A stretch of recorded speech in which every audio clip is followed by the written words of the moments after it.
আজকের ভিডিওটি এমন এক সমস্যার সমাধান নিয়ে যা প্রায় প্রতিটি অভিভাবকের রাতের ঘুম কেড়ে নিয়েছে। আমার সন্তান মনোযোগ দিতে পারছে না কেন? ক্লাসরুমে টিচারদের অভিযোগ, বাড়ির পড়ার টেবিলে অস্থিরতা, বা কোনো কিছু শেখার সময় দ্রুত আগ্রহ হারিয়ে ফেলা। এসবই কি সাধারণ নাকি কোনো গভীর সমস্যার ইঙ্গিত?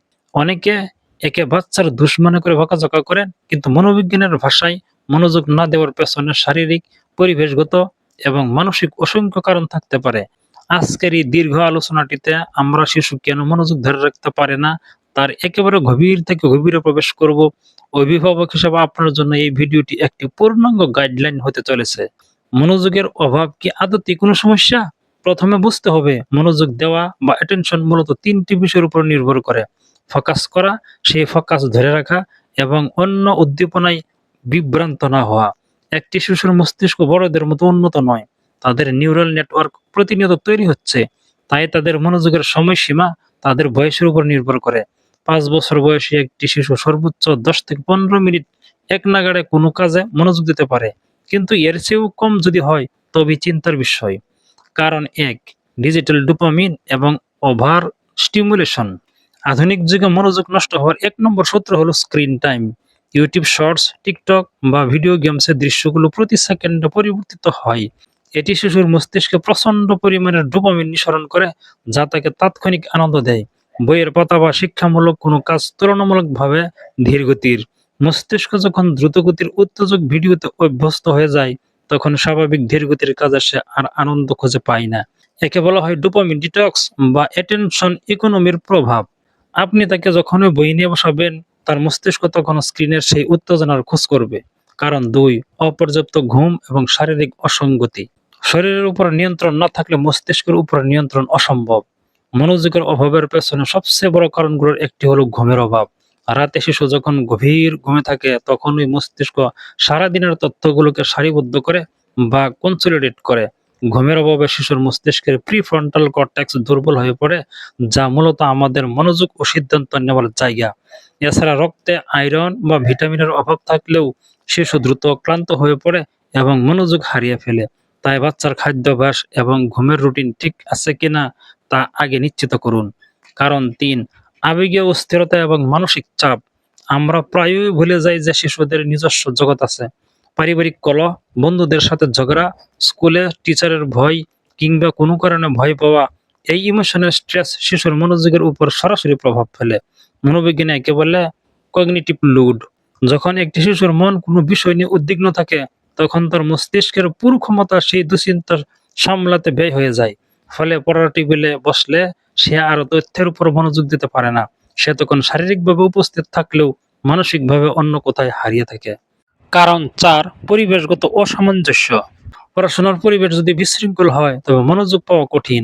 পড়ার টেবিলে খেলনা, আশেপাশে টিভি চালানো, বাড়ির লোকজনের অনবরত কথা বলা, এগুলো শিশুকে প্রতিনিয়ত বিভ্রান্ত করে। আমাদের মস্তিষ্ক এমনভাবে তৈরি যে সে সবকিছুর উপর কিছুটা মনোযোগ দিতে চায়। এটাকে বলে মাল্টিটাস্কিং এর কুফল। শিশু যখন একই সাথে শব্দ এবং পড়ার তথ্যের উপর মনোযোগ দেওয়ার চেষ্টা করে, তখন তার মস্তিষ্ক দ্রুত ক্লান্ত হয়ে পড়ে এবং সে মনোযোগ বিচ্ছিন্ন করে ফেলে। পড়ার জায়গাটি যেন একদম নীরব এবং গোছানো হয়। কারণ ৫, শেখার পদ্ধতির সাথে অসামঞ্জস্যতা। সব শিশু কি বই পড়ে শেখে? উত্তর হলো না। কেউ শেখে দেখে, কেউ শেখে শুনে, আবার কেউ শেখে হাতে কলমে। আপনার সন্তান যদি হাতে কলমে শিখতে পছন্দ করে আর আপনি তাকে শুধু বই পড়ার জন্য চাপ দেন, তবে সে মনোযোগ ধরে রাখতে পারবে না। এটা তার দোষ নয়, এটা তার শেখার স্টাইলের সাথে আপনার পড়ানোর পদ্ধতির অমিল। তাকে যদি খেলার মাধ্যমে বা কোনো প্রজেক্টের মাধ্যমে পড়ানো হয়, দেখবেন সে ঘন্টার পর ঘন্টা মনোযোগ দিয়ে কাজ করছে। কারণ ৬, এডিএইচডি এবং অন্যান্য নিউরো ডেভেলপমেন্টাল কারণ। কিছু ক্ষেত্রে মনোযোগের অভাব কেবল পরিস্থিতির কারণে নয়, বরং নিউরোলজিক্যাল কারণে হতে পারে। এডিএইচডি অর্থাৎ অ্যাটেনশন ডেফিসিট হাইপার অ্যাক্টিভিটি ডিসঅর্ডারের প্রধান লক্ষণগুলোর মধ্যে একটি হলো মনোযোগ ধরে রাখতে না পারা এবং অতিচঞ্চলতা। এটি কোনো দুষ্টামি নয়, এটি মস্তিষ্কের একটি গঠনগত ভিন্নতা। আপনার যদি মনে হয় আপনার সন্তানের মনোযোগের সমস্যাটি চরম পর্যায়ের এবং সাধারণ কোনো পদ্ধতিতেই কাজ হচ্ছে না, তবে বিশেষজ্ঞ বা চাইল্ড সাইকোলজিস্টের পরামর্শ নেওয়া সবচেয়ে বুদ্ধিমানের কাজ।